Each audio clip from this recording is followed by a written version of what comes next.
Hello everyone, I hope you all are doing well. And in today's video, I'm going to talk about how I increase my marks in a way to get AIR-23. So, firstly, I will put a disclaimer to this video. This video is not something like tips and tricks where you haven't studied anything and you are going to secure AIR-1. So, this video is not about that. This video is for those people who have read throughout the year or from last 6 months or 3 months who have completed few of the subjects and but when they started to appear for the full length test, what they have found that they are not able to score well. Okay, they are like they are getting somewhat 20 marks or 30 marks or something like that, and the expectations from them is like they will be scoring somewhat 50-60 marks, but they are just getting 20-30 marks. So why this is happening and how you can get go through it. So firstly I will tell what went with me. So like when I started giving FLTs, the first 2-3 FLTs which I have given, I got just 32-33 marks. That's it. And then I sit for 2 days to analyze like why it is happening and how I can get come over it. So what you can do is basically you can take this full length test as a checklist for you. So what happens that when you are going to appear for any of the full length test, it will have questions from all the subjects, all the topics, not all, but yeah, all lot of topics I will say. So what you can do is like all the questions which you are able to do in that particular test, you can try to write down the topic from which those questions are coming. Okay, for example, you are able to do a question on Laplace transform, so you can put maths and Laplace transform tick. So it means that from Laplace transform you know the stuffs, you know some of the formulas, and you are able to solve the questions. If you don't feel confident after even that, you can probably go and just revise those topics, like revise the formulas or something like that. But then there will be questions in which you are doing silly mistakes. Okay, that is something which you have to cater on yourself.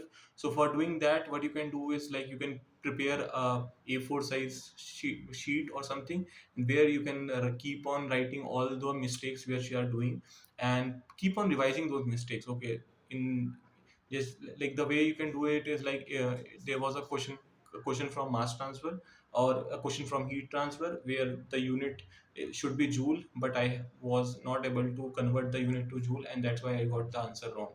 So that's how you can put your mistakes in that particular sheet.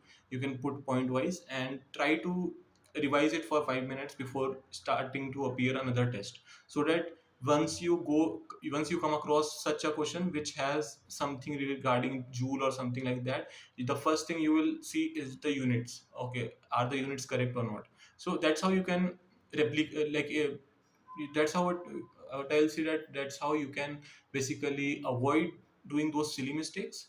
And yeah, that's how you can do that. And the third thing is for the questions which you are not able to attend, how to come over that.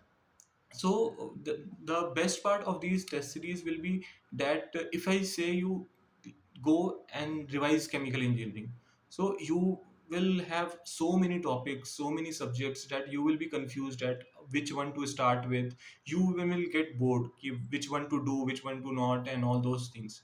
Okay, so if you have played cricket and you know that you have to score 30 runs, 50 runs, 100 runs, then probably if you have that target, then playing becomes more interesting. The same way when you sit for revision, if you have target, then it becomes more easy and more convenient to revise the things. So once you start getting those once you start giving these FLTs, all the topics of which you are not able to do the questions, try to make the list. Okay, for example, there was a question from integration which I wasn't able to, so you write integration. Okay, then there was a question from heat transfer, from somewhat I'll say convection. Okay, I don't remember and you don't remember the basically some correlations, so write convection.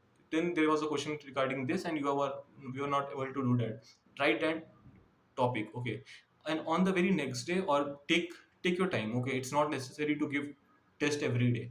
So if for example I have given that test today and I have identified that I wasn't able to do almost 60 marks of question, I just got 30 marks. There was 10 marks of silly mistakes, and that 60 marks I wasn't able to attend.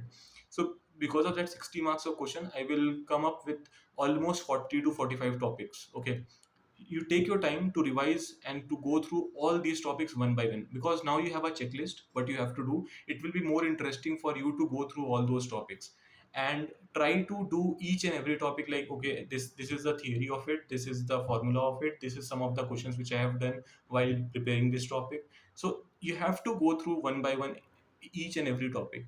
And surely when you are going to attend the second test, you will find that the number of questions which you are not able to attend will reduce significantly. And if you do this for at least 4 or 5 tests, you will find that you are able to at least attend all those questions. There will be some mistakes happening after that also, and that's how I approached it, that's how I did it.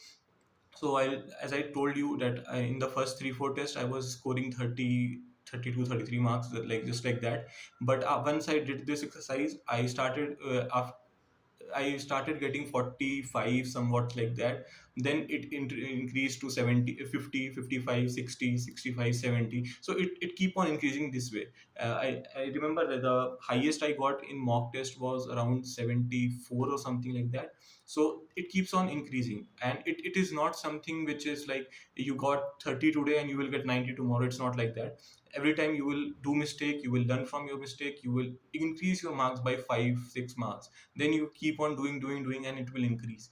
And there will be some test which, for example, you have given test number 2 and it was easy and you were able to score 50. Maybe the test number 3 will be very difficult and you will just be able to score 40. So don't get demotivated because of it.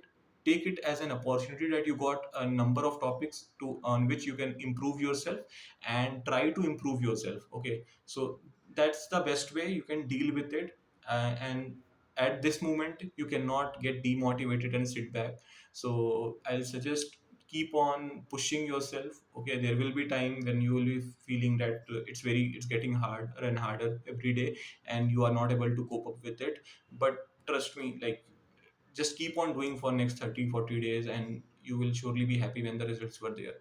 Okay, I hope that this will help you, and if you have any doubt you can probably ask me in comment section. I will try to make a video on that.